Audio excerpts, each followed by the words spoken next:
Hello everyone, welcome back. Thank you so much for joining me. So today we of course have another reaction video. We are looking at the wonderful world of makeup on TikTok. If this is your first time here, my name is Robert. I'm a professional makeup artist here on YouTube. Also in real life, it's my goal to help you become a pro yourself or just someone who's really good at makeup. So if that sounds like something you are interested in, then do please consider subscribing. As I always say in these videos, creativity and individuality have no rules, but makeup most definitely has a theory, and that's what these videos are all about. Do what you want. But if you're a little bit confused in the world of makeup, these videos are taking a look at TikToks, YouTube videos, whatever, and kind of just from a professional point of view, thinking, okay, how is this advice any good? Or is it good? Or is it bad? Or how can you use it in your makeup? Something's happening here.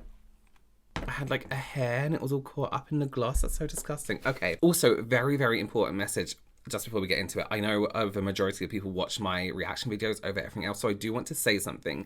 I will never be in the comments asking you to message me on Telegram, whatever the fuck that is, or asking you to message me on something else because you have won a prize. That's not me. It's somebody who has used my profile picture and created a separate account. My accounts will always have a tick next to it. All my accounts are verified except for my account on TikTok, but I always have that pop up on screen. It's always down below in the description box. And for it to be on screen and for it to be in my description box means I would have had to add it myself. So you know that that is my official account. I don't have any more. I'm not going to ask you to pay for an Amazon gift card for some reason. It is a scam that is very well known now from influencers. We all seen it. We've all had it happen. Report them for impersonation or scamming, whatever it is. Just don't even interact with them. Yeah, let's go. Look at this.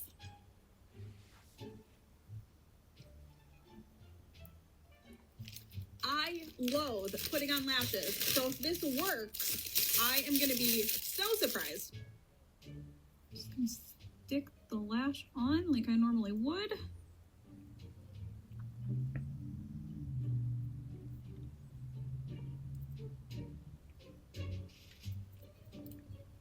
Wait a damn minute.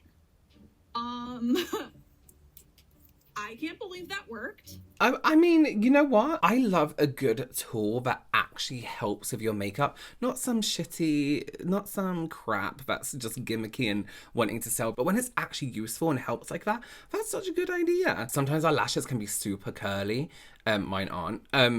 And they get in the way of lashes and you have to come in at such an awkward angle. The only thing that this tool might not help so much with is, and you can see in this video here, and actually you can see it on my lash here where I haven't really done it today, a big part of putting on lashes that people miss out is the angle that you use your hands. So you can just drop them in like this and that's fine, but when it comes to this inside corner, it's not even so much about lining it up, it's the angle that you choose to use your hand at. So we go in this way.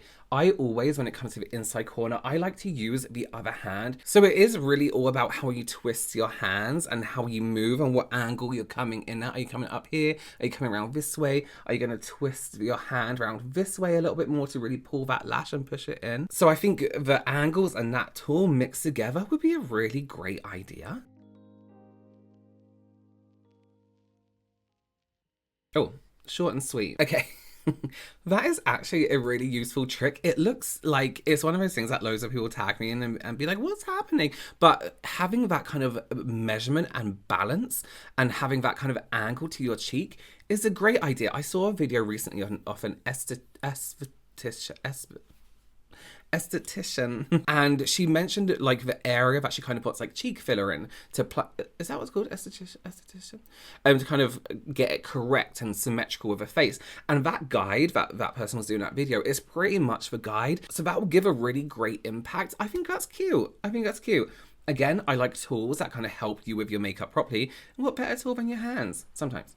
Let's see how you can improve your mascara game. I see most of the women doing the mascara like this. Or this. It's the same thing. If you blink on the wand or do this, it's basically the same thing. And I'm going to keep on doing this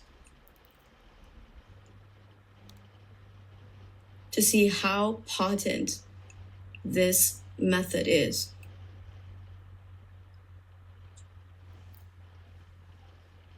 Let me show you my technique now. I'm using the same mascara. So you take your mascara wand and you place it right at the base of your lashes, and then you twist the brush as you slowly blink.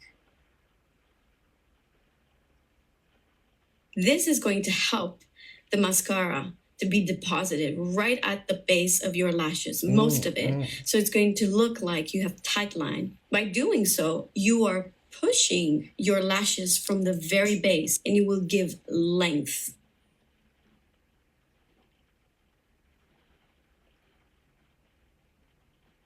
I'm at the base, I twist. I'm at the base, I twist.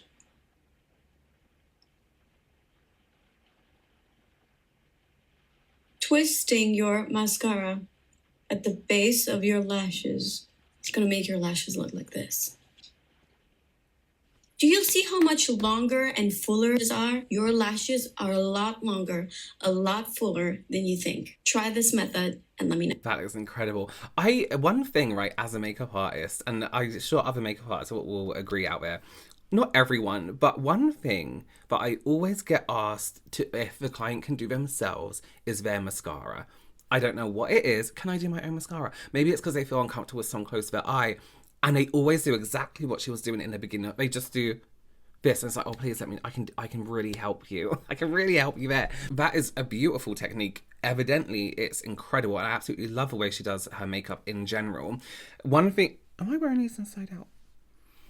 One thing I would add to people who maybe don't like to do the blink is start right at the base as usual. And this is a technique I believe I've shown a while back in one of my videos. It's like, you're using it wrong. You know, because it's a catchy title. And then I'll talk about mascara and how to use the mascara to get the most benefit out of brushing your lashes. Get right to that base. And you kind of want to do a motion. Where's my mascara? This is a Rare Beauty one. You want to do a motion exactly like in that video of rolling through like this. One thing to add to it to ensure your lashes really get through the brush and to the base of that brush and then are pulled through is to zigzag at the same time. For some of us, it's a kind of a pat your head and rub your stomach situation where it's a little bit fiddly. But if you can zigzag and roll right from the base, you're pushing those lashes from the base into a brush and then scooping through. The best technique, yeah, perfect. I've been seeing this hack all over my TikTok. That is that powder puffs can completely cover and get rid of the appearance of hollows under your eyes. By the way, this is the Trickwell Cosmetics powder puff. It's literally the best powder puff you'll ever find. Okay, this is before, and as you can see, I sort of have that sunken hollow. And then I'm just taking my powder puff and then going over. Do you see that? This powder puff has literally just got rid of the hollows under my eye. Look how that just completely blurs the skin and gets rid of the hollows under my eyes. I mean, look at this other side. I cannot get over this. We need to try this out. Okay. Looks incredible. Again, I say this a lot, but we can see from her, and this is absolutely fine because it looks smooth on camera, looks beautiful. It doesn't smooth out the skin. It changes the appearance under different lighting. When we see her move her head, you can see on the other side, after she's done the other side with powder, the only thing that's making that hollow look hollow is the difference in light and depth. Literally the skin reflecting light is giving definition, is giving shape, it's giving hollows, if that makes sense. So it's the way it's catching light is making it look hollow. So when we mattify, it looks smoother under certain lighting. This is the same with pores, it's the same with every single texture. So what she's saying is not wrong because it did it, evidently it did it on camera and under lighting, but it's not the powder puff, it's not the technique, it's the powder. It's mattifying, it's science, it's light reflecting versus light absorbing. That's all it is. So if you do want to look incredible on camera like that, perfect opportunity, but let's not get it twisted, because I know people watch the advice and they're like, oh my god, I'll try that in real life. Oh no, it doesn't work. And this is why we say creativity and individuality have no rules, but makeup has a theory. Because in theory, yes, it works under certain lighting, which is the theory of lighting, of light and makeup. But then we know, using that theory, if we go out in daylight, or maybe you're being underlit, or maybe you're in a bathroom with yellow lighting, it's going to look completely different. The situation's going to change. So, and So don't take all this stuff you see online as it's going to work in real life. Try it, practice it. Maybe it does work for you. But do remember that what we see online looks great online. And it does look great online. Her makeup's beautiful. It's super dark. Oh my god. So this is the half that I've done. That looked crazy and it did work. I also saw Mitchell try this and he loved it, so we must try. The darkest shade I've got to try with this is Caramel Chisel, and it is obviously very much darker than my skin tone. I prepped with the Amigo water cream by the Inculus because I didn't want anything too thick that would like ball up, but I wanted to be like hydrated. Yeah. I've got my brush, so let's go. We'll do half a face too, so I guess you just do that and then we begin to blend it out. Oh my god, it is working. Okay, What's working? Still blending. It actually blended a lot easier than I thought. I mean, I love Mitchell's blushes and they blend perfectly when I use them in little amounts. I just thought because it was a larger amount, it might be a bit like harder. What the hell? All blended in on one side? Look at that! Wait, right, let me do the other side. Guys, look at this. I feel like a little bronze princess. That is so cool how that has worked. And it's like blurred my face because it's the blush. This just proves, like I always say, if you use this product on the back of your hand, even if you've got a really dark shade, warm it up with the brush and then apply it to the face. Like a really dark shade can work for like fairy skin tone. I'm just gonna finish this and I'll come back and show you the final result. Pop some Blursh on as blush and oh wow, my skin looks so like flawless but still glowing. Vicky, yes, you have slayed this. Wow. Oh my god, why is everything yellow when I just looked up? Bear in mind I think she has a tan on her neck as well. Please do bear in mind that your foundation should be your shade in general. Obviously she has to change it up so it matches her neck. So it did look really, really beautiful. That's I don't know what to say about it. To be honest with you, I don't know what to say about that because it looked nice afterwards. But please do bear in mind that your foundation should always be your shade. So if you try that in your face, it's a different color from your neck, don't do it.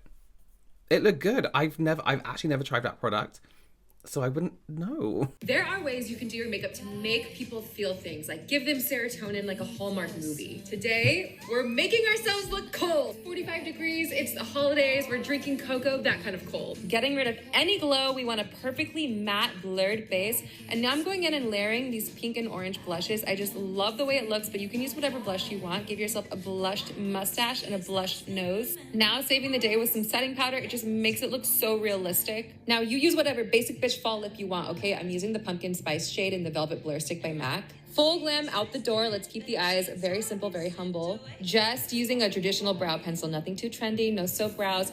Look at this. How cute! It's realistic.